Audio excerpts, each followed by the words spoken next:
Very good evening. This is India Global. I'm Gaurie Dwivedi. Let's start the show with headlines coming in.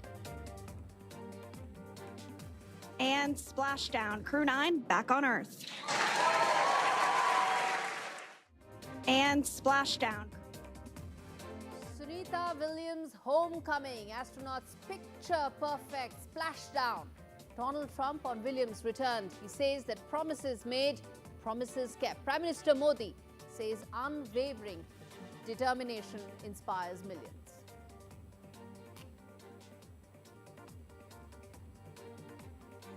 President Putin agrees to 30-day pause on energy attacks, but no truce on Ukraine war. Ukrainian President Zelensky is now set to dial Donald Trump after the call did not lead to a ceasefire yesterday.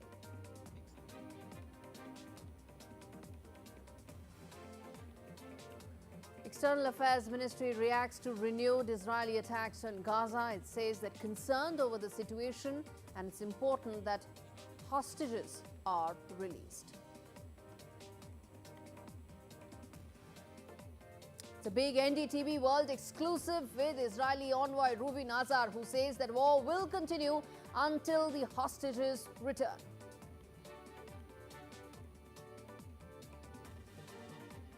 President Trump releases over 2 new JFK assassination files. 60,000 new pages on JFK assassination have now been declassified. Who killed JFK? Will that mystery finally be solved?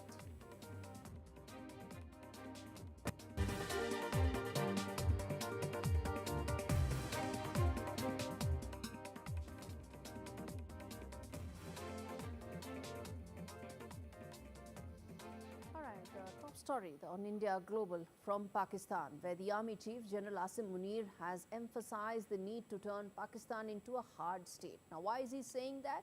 He is asserting that the struggle against militancy was a battle for the country's survival. General Munir made these remarks at a high-level meeting of the Parliamentary Committee on National Security that was convened after the Baloch militants hijacked a passenger train that led to 25 passengers losing their life. The Sharif government has been criticized and has criticized Imran Khan's PTI for boycotting this meeting amidst rising terrorism. Now, the question we ask is that there are many fronts that Pakistan is now battling on, all of which is its own doing. Why? Viewers, because of the state policy of promoting terror, using terror as a state instrument, is now coming back to bite the Pakistani state. It has to address the Baloch insurgency. How will it do that? It has to address the issues and the growing attacks coming from TTP. How is it going to do that? It has no answers, because the state policy towards terror is the reason for its instability, its acute turmoil. How is it going to get out of it? Or is it going to be the beginning of the end in terms of the present state of Pakistan? I'm not making these comments lightly. I say this because there is a growing belief that the attacks it faces, the insurgency it is now facing and has to battle, may have larger consequences. What those consequences could mean, let's get in Prabhu Dayal, former ambassador, joining me on the broadcast. He is also, in fact, former Consul General in Pakistan. And let's also get in Fakhar Yousafzai, a Pakistani journalist, one of those rare breed of Pakistani journalists who is and strives to be as independent as he can. And in fact, Fakhar, let me give you that opening comment on the broadcast, which is that these are not just stray incidents that the Pakistani state is facing. And that's the reason why Sharif government as well as the army chief know they need to have a plan in place. The question I'm asking you is, does the government have a plan in place? Thank you very much, and good evening to both of you. Actually, this point is discussing by all the journalists, by the ordinary Pakistanis on daily basis, that what is the planning of the government. Yesterday, we have seen the national security meeting in the parliament, and all the chiefs as well as the parliamentarian was appear there. But I think so there was not a clear strategy for controlling or cope up with this critical situation which is going on in Pakistan, especially in the two provinces of Khyber Pakhtunkhwa as well as in Balochistan, and the political stability and the unity. We miss that. I think so. Pakistan Tehreek Insaf is a larger party in Pakistan, and they have the big fan following in Pakistan. They were disappear, and especially the two other the Baloch parties, the Sardar Akhtarjan Mangal Party, Balochistan National Party, as well as the Pukhtunkhwa Milli Awami Party, which is led by the Mahmud Khan Achikzai of Balochistan. They were disappeared from this very important meeting, which were about the controlling or cope up with the situation of terrorism in Pakistan. I think so. This is very important for all the political leaders as well as Indeed. for all the Pakistanis, that we should be united for against these type of things. Otherwise, there is no clear way. Okay, one thing is unity, second is a plan, and third is intent. Let's get in Ambassador Dayal to answer that. The fact that Pakistan is facing these attacks, the fact that insurgency and turmoil, many believe, may even increase, may impact its economy, may have larger geopolitical ramifications. Remember, India shares a border with Pakistan, so what is happening internally has ramifications for us on many fronts. How do you see this? And again, do you see that there is a plan in place to address this? Well, first of all, let me put it this way. There is an old saying, as you sow, so shall you reap.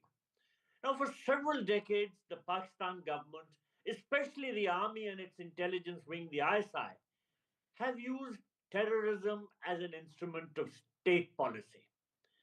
In particular, Pakistan has used state-sponsored terrorism against India. Terrorist outfits like Jaish-e-Mohammed and Lashkar-e-Taiba have been nurtured and funded by the Pakistan government. And terrorists who were trained and armed by the Pakistan army have been infiltrated into the Indian state of Jammu and Kashmir to try and kill innocent people and wreak havoc. Now, this policy of using terrorism as an instrument of state policy has backfired on Pakistan. Hillary Clinton had said during her trip to Pakistan several years ago that you can't keep snakes in your backyard and expect them only to bite your neighbors. You know, eventually, these snakes are going to turn on whoever has them in the backyard. Indeed. And the Pakistan Army chief And should that's what is realize this happening. very basic truth. That is what is happening. And that is why I said, and what I said at the beginning of this discussion, that there are serious territorial implications and ramifications of what is happening. The fact that Balochistan is about 40% of Pakistan, and the fact that in Balochistan, the Pakistani army is really struggling at this stage, and there is a momentum that these Baloch insurgents have right now with them, in favor of them, doesn't augur well for the Pakistani state, does it, Fakhar? You're right. The situation is not good for the military forces in Balochistan, and it's a tough situation they are facing from, especially from last 2 years. They are facing the critical situation, and BLA is giving them a very tough target and tough situation. As well as this situation is concerned, I think this is not started today or yesterday or 3 or 4 days ago. I think it started from the decades. But we didn't make a right policy, I think. So this is very important. If we did that, of course, today we will not facing this situation which is going on in Balochistan. I think so. There were so many leaders. Nawab Akbar Khan Bukti Saab was the big leader of the Baloch people, and they follow them. But after his assassination, I think so the situation is gradually out of control from 2007, from the General Musharraf regime. And after that onward, from last 18 or 19 years, I think so there is no other way by the BLA, but they are attacking Yes. the military forces, and they are not going for any dialogues and things like that, and they are not accepting any offer from the Balochistan government or as well as from the federal government. And I think so we didn't Okay. try to for the dialogue except the Nawaz Sharif government in 2013. We No didn't effort go was for made that, to and speak to them, and also their core concerns, the fact that they are not part of the economy of Balochistan, which is being exploited by Chinese investments, that core concern hasn't been addressed so far. Ambassador Dayal, as we sort of wrap things up here, final comment. How do you see this panning out for the state of Pakistan the next 1 year or so, given that it's not one front alone? There is Balochistan, there are growing attacks from TTP, the fact that there is tension on the Durand line. How do you see them all coming together for Pakistan? Well, as I see it, the ongoing developments in Balochistan and Khyber Pakhtunkhwa point towards the deep-seated anger of the people there against the Pakistan establishment, particularly the armed forces. And the situation on the ground in both these provinces of Pakistan is extremely serious. Both of them want to break away from Pakistan and be independent. Now, people in these two provinces feel that they have been systematically exploited by the Punjabi-dominated Pakistani establishment, and they want to end this exploitation. So far from getting resolved, I think the situation on the ground is worsening by the day. All right, we leave it there. Thank you so much, gentlemen, for joining me on this edition of India Global. On that note, a quick break. We come back with more stories on the other side. Stay with us.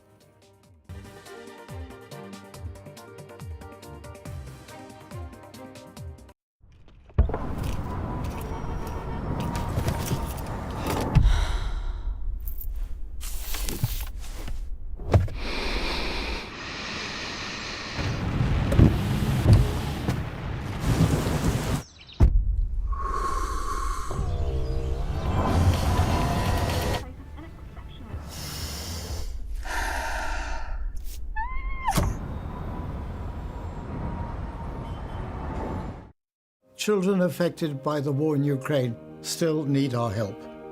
Hospitals, homes and schools have been destroyed. Energy supplies cut off. Families are still displaced from their homes. UNICEF is working for all children affected by the war in Ukraine, providing clean water, family hygiene kits and safe spaces to rest, learn and play. To find out how you can help, search UNICEF Ukraine online or text Ukraine to 84901. In my years reporting on war, I've seen its impact on children. But I've seen how UNICEF makes a difference day by day. £25 could help provide emergency supplies like safe water, maternity kits, or essential vaccines.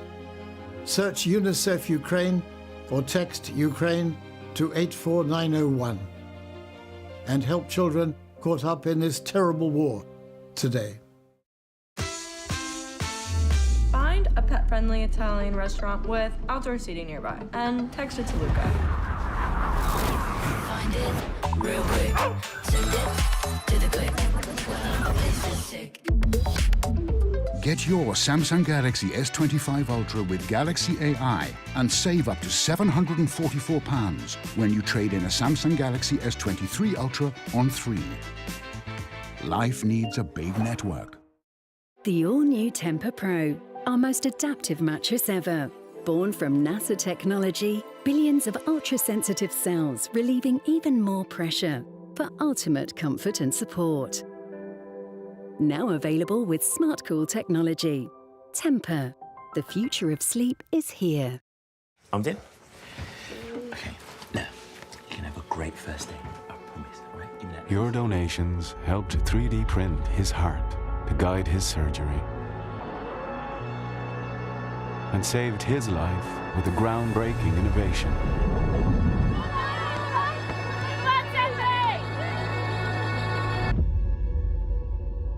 And the future breakthrough that could cure her is closer than ever. Help us turn science fiction into reality and save more lives like hers. Donate to the British Heart Foundation now.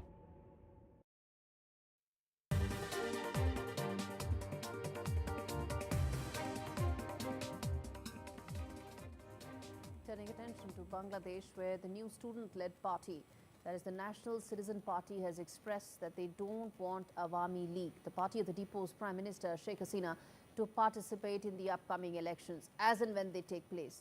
And that's a very serious thing, because what are we then talking about in terms of these elections? What are we talking in terms of the democratic roadmap that Mohammed Yunus's government needs to put in place? The NCP leader, Nahid Islam, said that those within the Awami League, well, he says, are responsible for wrongdoing must be put on trial at first, and that Bangladesh's politics can no longer be centered around the influence of either Pakistan or India.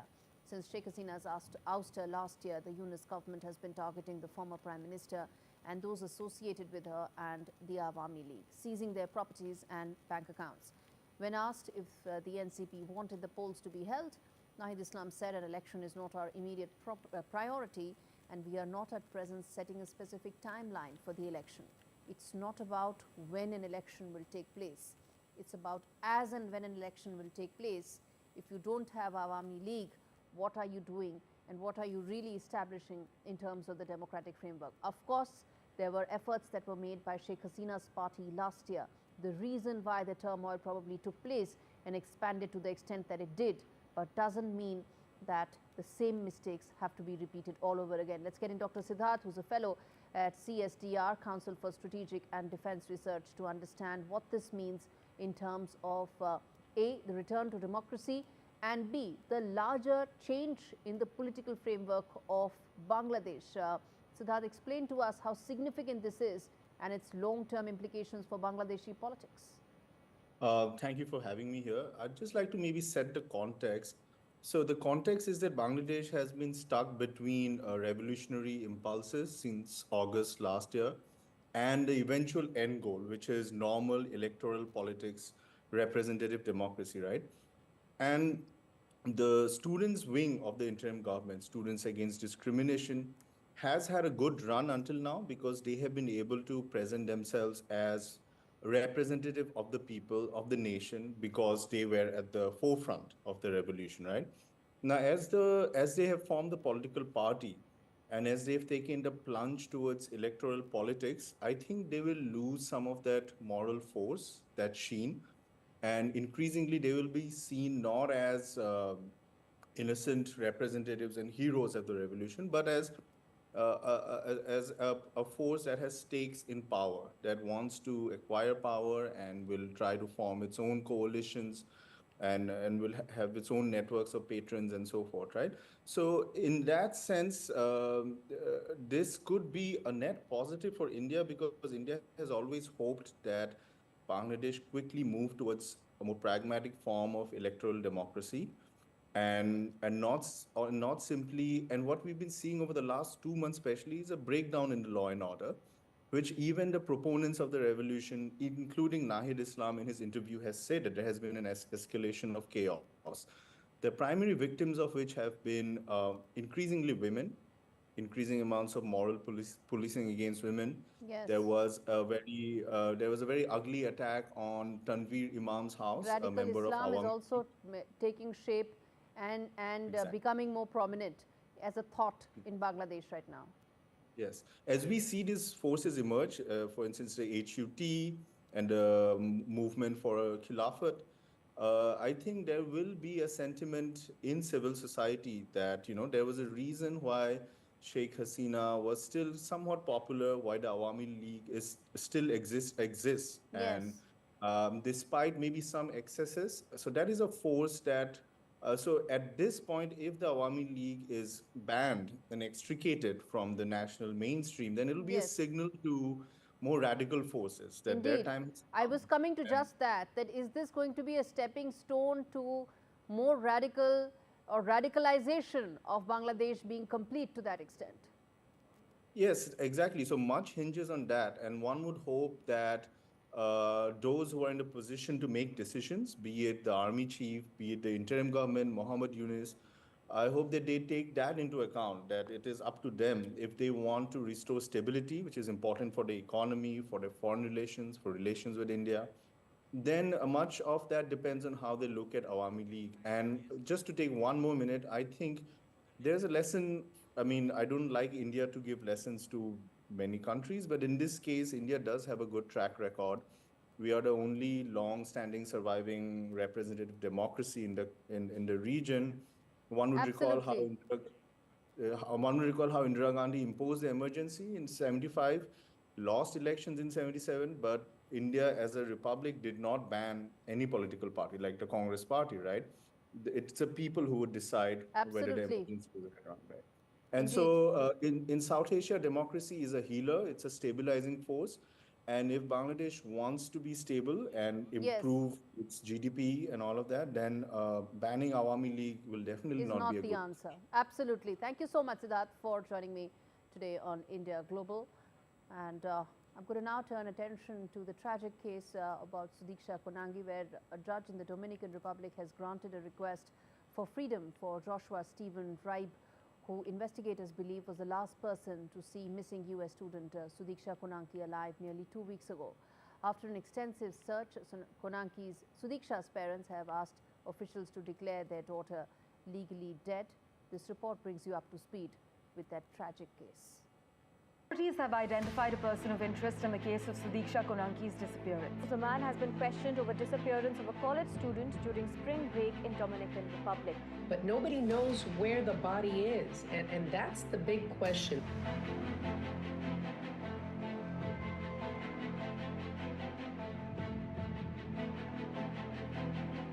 A judge has ordered the release of Joshua Ribe, the last known person to see 20-year-old Sudiksha Konangi alive. But while he walks free, her parents are left with nothing. No answers, no closure, not even a body to mourn. Konangi vanished nearly 2 weeks ago while on a spring break trip to the Dominican Republic. Ribe told investigators they were drinking in the ocean and caught in a current. Ribe claims that after struggling to get back to shore, he vomited seawater, fell asleep on a beach chair and never saw Sudiksha again. Authorities say there is no evidence of foul play and Ribe has not been named a suspect. But for Sudiksha's parents, that does not bring closure.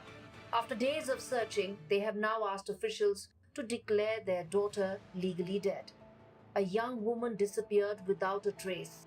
The only person of interest is free to go, and a family is forced to accept the worst without ever knowing what really happened to their daughter. With Ridhima Kedia, Bureau Report, NDTV World.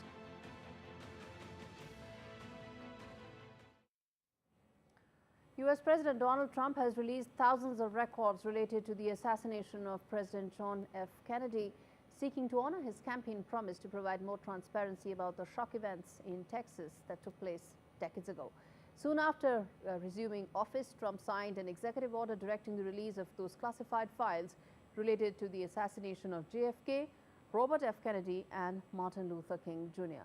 While many files related to JFK's assassination have been made public, the documents released had previously had been redacted. So it remains to be seen whether this will finally solve the mystery about JFK files or not. This report tells you more.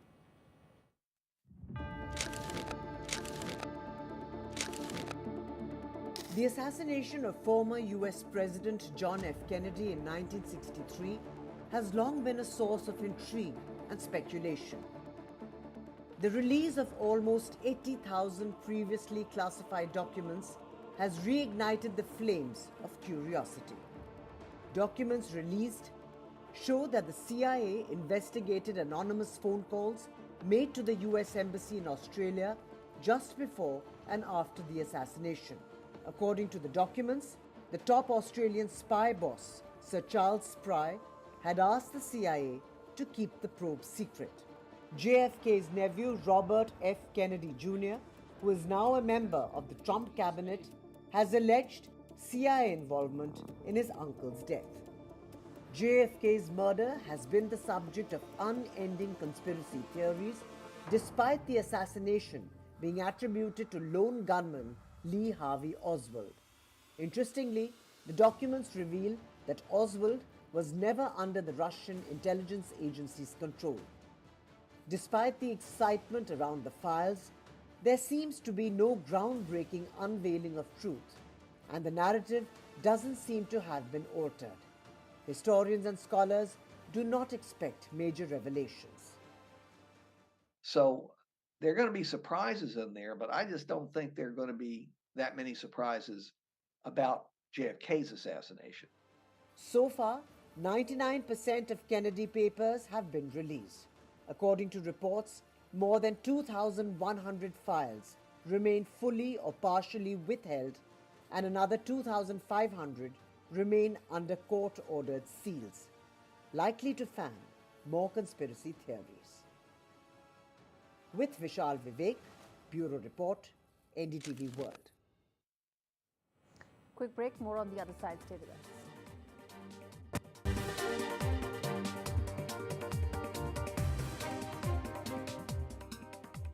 Discover the finest quality made-to-measure window dressings, exclusively online, delivered direct to your door. Shop now for an extra 20% off and free delivery at blindsdirect.co.uk. I love this car. But what if it gets cracked? Can I actually do this? Oh, yes. What's that, love? Said let's do this. Enjoy the leap with Churchill. Years ago, we used to just fall asleep with a face full of makeup. Number 7 Future Renew Damage Reversal Serum with a world-first peptide technology, exclusive to Number 7. Clinically proven to reverse visible signs of skin damage. Save £10 on Number 7 Future Renew, available at Boots. Quidco gives you cashback every time you shop on over 5,000 brands. It always pays to Quidco. Sign up and start saving today. Visit quidco.com. From interesting tech startups to industry-leading companies, politics, sports, culture, curry, cricket. Oh, there's so much to talk about. Like me, if you too thrive on interesting conversations, this is a show you cannot miss. Watch this space to know more about all matters and all people that make Britain what it is today. Out of Britain, with me, Radhika Iyer.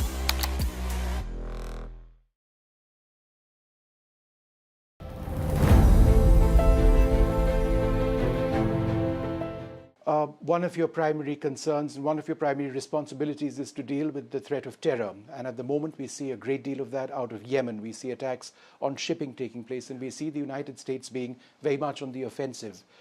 Is that a prelude for something larger, perhaps even a ground offensive going forward?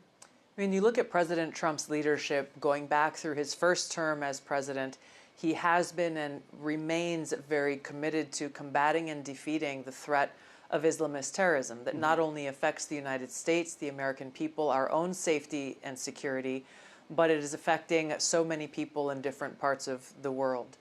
We can see different terrorist groups, the Houthis in Yemen being one of them, that President Trump has redesignated after President Biden took them off of the terrorist list, redesignated them appropriately as a terrorist organization, and taking action where the previous administration failed to. Right. The Houthis have been disrupting maritime trade and passage for a very long time, and no serious effort has been taken to stop that disruption. Our country and other countries should not be in a position to have to make a decision to reroute commerce going through that area simply because of the Houthi threat that exists. So President Trump has taken decisive action for our own safety, security, and prosperity.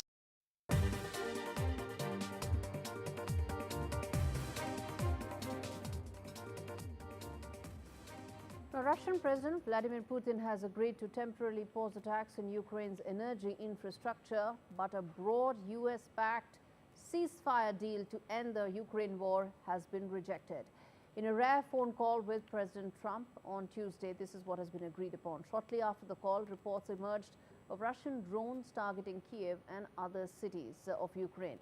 And Volodymyr Zelensky has in fact dismissed Putin's agreement as very much at odds with reality, following the wave of drone strikes across the country. He also highlighted that territorial concessions would be a major challenge in any future negotiations. Zelensky has also indicated plans to speak with Donald Trump to discuss details of his conversation with Putin. Meanwhile, Kremlin has accused Ukraine of sabotaging ceasefire talks, claiming that it is the Ukrainian leadership that is unwilling to negotiate that is the cause of concern. Kremlin also confirmed further talks are planned, which are expected to be confirmed over the course of the next 24 to 48 hours. Now, what is the way forward when it comes to this war? How will it end? What are the terms on which it will end?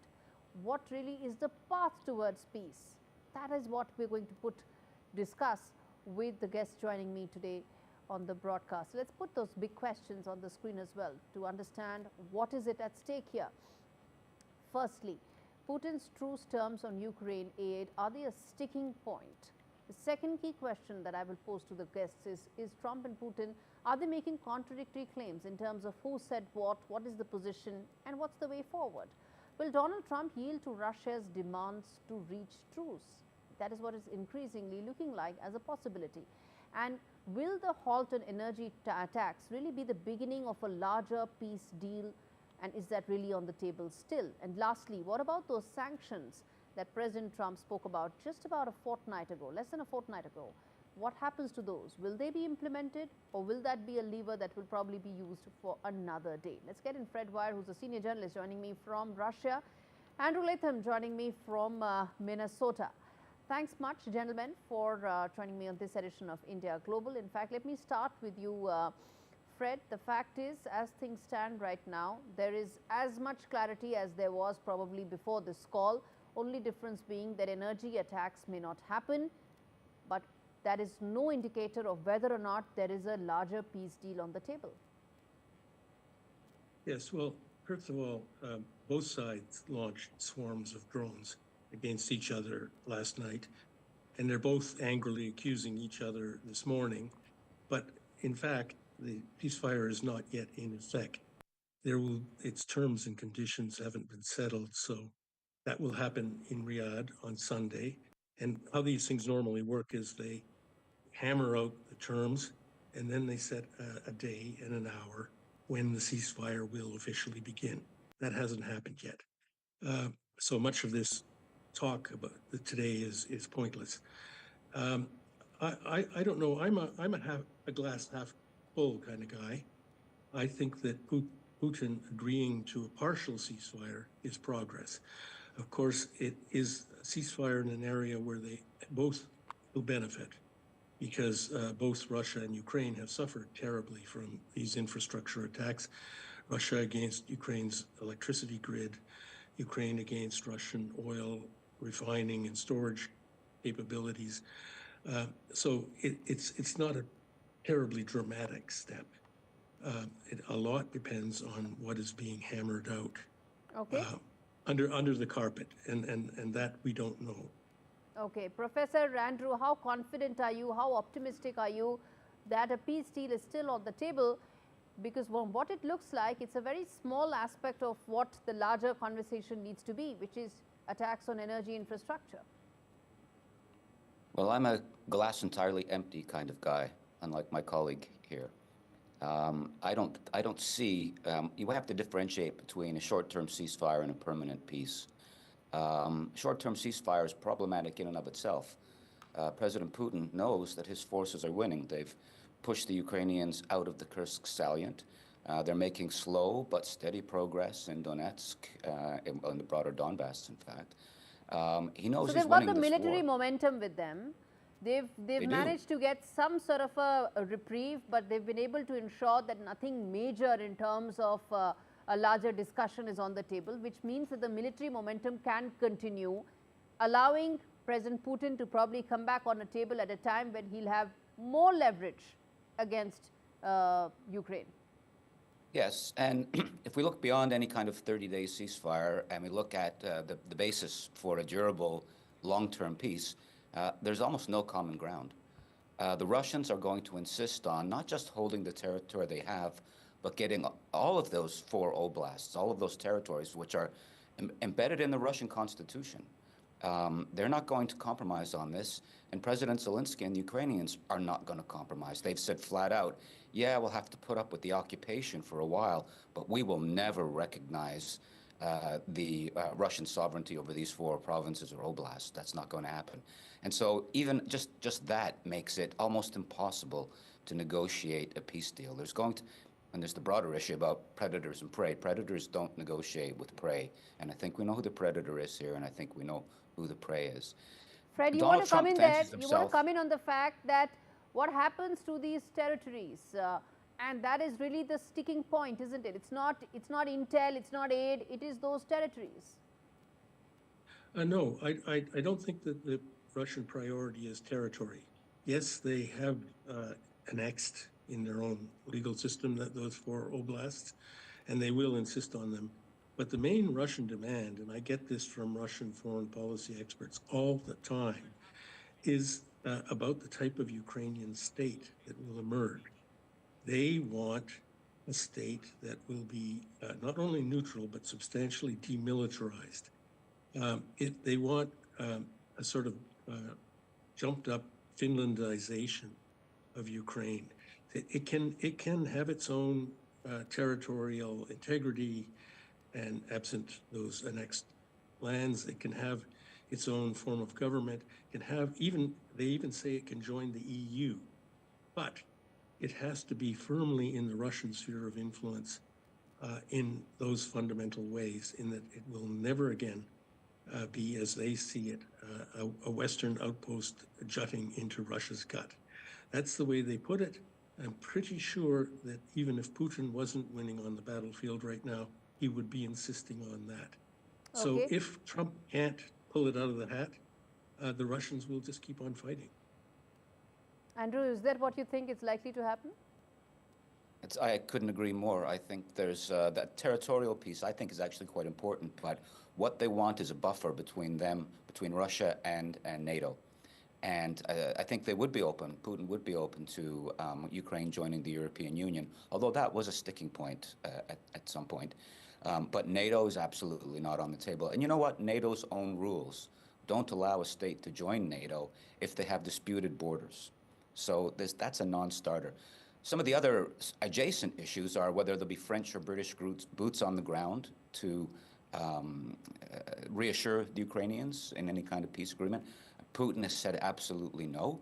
Zelensky has said, yeah, we'd really like somebody to be here to back us up. And if it's not the Americans, it's going to have to be the Europeans.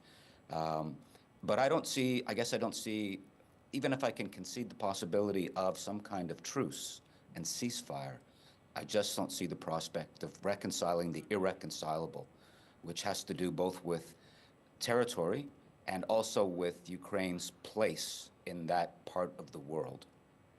All right, so as things stand right now, peace, any negotiated settlement is a long way off, and it's anybody's guess as to how long it will take for all parties to get there. Thank you so much, gentlemen, for joining me in this edition of India Global. And on that note, I'm going to shift focus now to Sunita Williams. After spending 9 long, arduous months in space, she is now back, and in fact, her earthward journey has been nothing less than miraculous. The Indian origin NASA astronaut Sunita Williams and her fellow crewmates are back on ground, and this report tells you everything you need to know about their 9-month-long ordeal.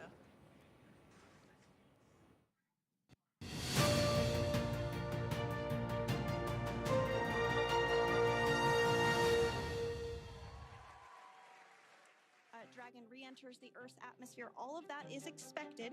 Altitude plane. And there you see it on your screen, drogue deployment. After a 9-month-long wait, NASA astronauts Sunita Williams and Butch Wilmore are stuck in space no more, bringing an end to the highly publicized and politicized saga that first began in June last year, after a bungled Boeing test mission extended their 8-day stay in space. The unplanned odyssey ended after the SpaceX Dragon capsule, carrying 4 astronauts, parachuted off the coast of Florida in the early hours of Wednesday morning. A photogenic landing with clear blue skies and a pod of dolphins greeting the joyful astronauts back to Earth. A vision of human innovation meeting nature.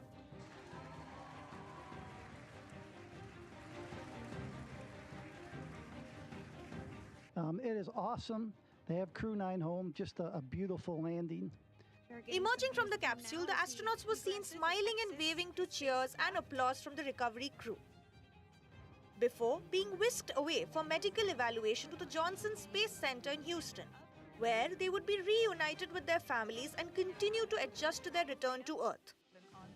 On her return home, Williams has become the astronaut with the second longest combined time in space, 608 days over 3 visits to the space station, the first in 2006. Like her other crew members now will be assisted onto the mobility aid. Their long-awaited return was celebrated across the globe, including in India, at Williams' ancestral village in Gujarat. Prime Minister Narendra Modi too welcomed the duo back to Earth, saying that their unwavering determination in the face of vast unknown will forever inspire millions. Meanwhile, the Trump administration, who had previously blamed the Biden government for quote-unquote abandoning the astronauts in space, was quick to take credit for their successful return. While NASA officials largely dodged questions about Trump and Elon Musk's claims.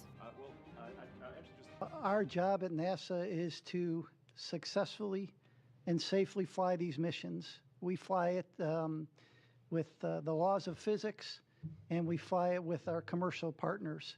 And so oftentimes there may be things out in the press that may not be exactly what's happening.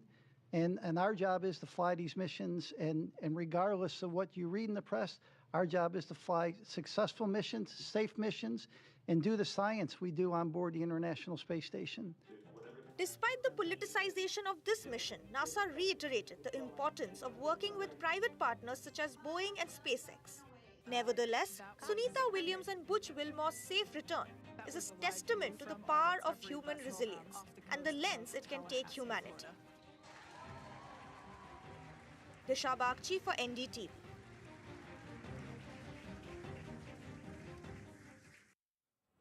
Well, on that note, we slip into a break. On the other side, viewers, we have the NDTV World exclusive with Israeli envoy Reuven Azar, who explains why Israel decided to go ahead with fresh strikes during the holy month of Ramadan. You want to hear that after this very short break. Stay with us.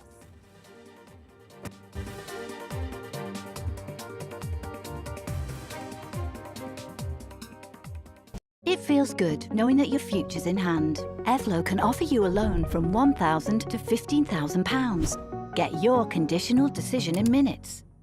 Whatever you need to ask about cancer, Macmillan's free support line is just a call away. Hello, Macmillan. Whether it's money... Am I going to lose my job? Getting on with life. Can I still go abroad? Get insurance? Or just need someone to listen. How do I tell them? Our specialist advisors are here to help as often as you need them. Whatever you need to ask, cancer, money, life, call us now on 0808 134 1000. I gotta be me. In here. I gotta be me. What else can This lunchtime, go all Crispin with Walkers. Together, we are sight savers. Together, with local doctors and nurses, we are treating millions of people with diseases or conditions that cause sight loss. Together with parents and carers, we are helping families live free from the fear of children going blind from avoidable causes. And together with those who have left a gift in their will to sightsavers, we are doing all this and more. Since 1950, in over 30 countries, we've provided over 1.5 billion treatments to help prevent blindness and other conditions. But there's more to be done. Together, we can create a future where diseases that cause sight loss are eliminated from whole communities. Get your free guide to leaving a gift in your will by calling 0800 038 2283 or searching Sight Savers Legacy. Leave a gift in your will to Sight Savers. And together, we can create a future where no one goes blind from preventable causes. Who do I trust for business insurance?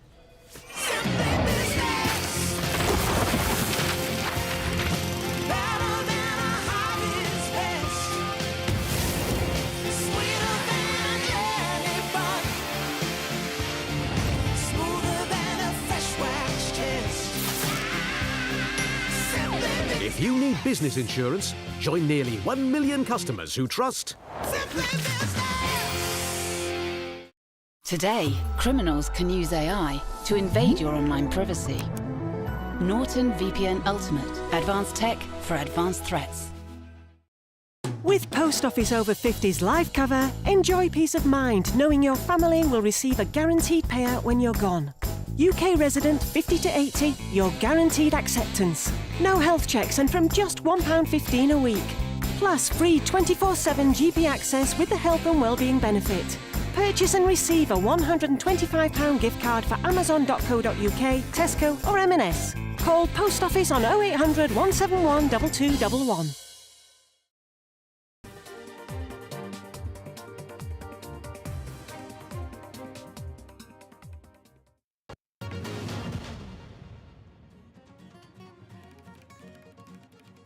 Viewers, so welcome to a very special conversation that I will have with Israeli Ambassador Reuven Azar, who will speak to NDTV at a time when the ceasefire, well, it expired on 1st of March, and what has happened in the last 24 hours has been fresh attacks on the Gaza Strip. What is the reason for it? What happens to that peace negotiations, which was fragile? And what's the future of this entire region, given the fact that as things stand, 59 hostages are still with Hamas. Peace talks have all but broken. What's the future ahead is what we'll get a word from Reuven Azar. Thank you so much, sir, for speaking to NDTV. Thank you, Gaurie, for inviting me. It's a tough time that we are speaking on, but one of the first things I want to ask you is that both parties are accusing the other of breaking the ceasefire, which is why you've seen those attacks that have taken place. What's the rationale for Israel to attack at a time when, which is also the holy month of Ramzan, where the attacks have taken place in the last 36 hours? Well, Gaurie, as you probably remember, we agreed to a 42-day temporary ceasefire in order to negotiate the resolution of this conflict, which means bringing back our hostages and make sure that Hamas cannot rearm and regroup and continue controlling the Gaza Strip. Unfortunately, Hamas has rejected the proposals of the American mediator time and again and has stopped releasing hostages. We had to go back to military pressure. This is something that is also backed by the United States, because if we cannot achieve this achievement diplomatically, we have to do it militarily. Okay. So, but again, the accusation has been that there was no rejection by Hamas, because these attacks have been condemned by countries the world over. And what's the rationale for continuing it? And more importantly, how long are you going to continue these attacks? Well, first of all, it is a fact that they rejected the American proposals because the American administration has stated that. So we are fully coordinated with our American friends, and condemnations cannot replace the fact that we have a terrorist organization in the Gaza Strip that is not only holding hostages from Israel, they are holding hostage the entire Palestinian population. They are taking the humanitarian aid that the world is sending, selling it to the population, blending into the population, and trying to extort a surrender from Israel. This is not going to happen. It's ridiculous.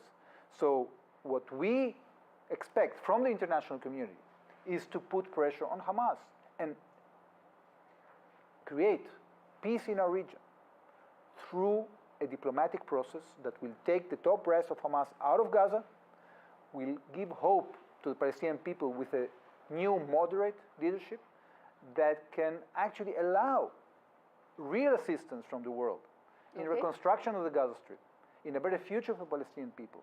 This is what is the common interest. So whoever says that we shouldn't use military power basically says that we have to surrender to a terrorist organization that will continue, having a grip on Gaza forever. This cannot be acceptable. So phase one of the ceasefire expired on 1st of March. After that, Israel stopped aid into Gaza after that. It's been 17 days since then, 18 days since then. And while these attacks continue, the hostages and their families, in fact, I'm going to quote one of them, which says, one of the 3 former hostages, which says that military options endanger their lives directly. So what happens to those 59 hostages? Because their families are protesting, there are large protests that are taking place, and all of them are saying that if there are no talks, well, there are very little hope. Well, first of all, Israel continues to supply water and electricity to the Gaza Strip. The trucks have stopped, yes, but there is enough food in the Gaza Strip. Now, it is right that when you start using military pressure, the stakes are higher and people might be put in danger. The question is, what is the alternative? At the end of the day, the only reason we have managed to bring back 195 hostages out of the 254 is because we used military pressure. So at the end of the day, you cannot bring back the hostages if we don't use military pressure. And that's why we had to renew it. It was very clear that in the second stage, Hamas is not agreeing to the terms that were proposed. They want to continue having a grip on the Gaza Strip so they can attack Israel again in the future. There was never a second phase, right? There was only just a first phase. Second and third phase were just there in theory. Well, it was there in theory. It could have been realized if Hamas came to think logically and understand that their control of the Gaza Strip is over, that they have to relinquish power, that we can agree for them peacefully exiting the Gaza Strip to give a chance to the Palestinian population to build a better future. I understand that the logic here is that after the ceasefire has expired, giving too much time to Hamas during a peace time raises the possibility of them regrouping and possibly attacking. That's the rationale there. That makes sense. But the fact is, how long do we continue this cycle? Because one is you want to move beyond the present state. Then there is the question of hostages. And then there is a long-term peace negotiation. How do we move past that? So there are two alternatives, Gaurie. One alternative is that they will get to the conclusion that they want us to stop the military campaign and they will go back to diplomacy in a constructive way, okay? The second option is that they will not cooperate. And at that point, we will have to decide whether to do renew our ground invasion, to take over the Gaza Strip so we can clean it out from Hamas and transfer authority to a new power, a new moderate leadership, to international stakeholders that will take responsibility, that want to build Gaza again. So we prefer the first choice. We prefer to refrain from spilling blood. But if they don't give us any choice, we will have to enlarge this military campaign, and this can take a very long time. This can take a very long time. In fact, the Prime Minister is also on record saying that this will take a long time. Yeah. What is the long term that we are talking about here? Well, look, it depends on the situation on the ground and the capability of the IDF forces. At the end of the day, it is not easy to create a situation in which you uproot a terrorist organization that actually is taking off their uniform, blending into the population, and trying to play hide and seek, okay? So this will take time. It can take weeks, it can take months, we don't know. At the end of the day, what they have to understand is that we have the resolution, we have the resilience to continue with this, and we have the backing of the United States of America. I was coming to just that do you think it's time for the Trump administration to invest more political capital into finding a solution when it comes to Gaza? Because they've proposed Trump Gaza, they've proposed reconstruction, which takes Palestinians out of that plan completely. But do you think it's time to now invest more political capital in finding a solution for the immediate? Well, I think the Trump administration is really thinking outside the box. And not only that, is that they have decided by the renewed campaign against the Houthis that are undermining international trade, are terrorizing shipping companies, are extorting bribes out of them. They are sending a very clear message. They are going to give incentives to those who want to create peace, and they are going to do disincentives, negative incentives, and are going to strike those who are threatening peace. And I think this is a very important and consistent message that they are sending. Okay. We are in sync with that. I think that the only chance we have for peace in our region is when the radicals either are destroyed or they are put in a box. Is the U.S. on board with a long-term military plan that Israel has in mind? As I told you, we are fully coordinated, and I think the administration... For a long-term plan, not immediate. You mentioned long-term. What the administration has said, and I'm just repeating what they said, they see a future of Gaza without Hamas. This is what has to happen. How it's going to happen, how long it's going to take, this is something that is completely up to Hamas. They can finish this by releasing the hostages they illegally took in a brutal way. They can finish this by relinquishing power in the Gaza Strip today. Okay. If they refuse, this can take a very long time. Okay. Final question I want to ask you is that far-right elements in your far-right parties have come back to the government. They had exited when the ceasefire came in. They have now joined back the government. Does that mean no possibility of talks going forward? It's going to only be military action, whichever way and however long it takes? No, because if, as I said, Hamas agrees to the terms, then we can have peace today, irrespective of the composition of the Israeli coalition.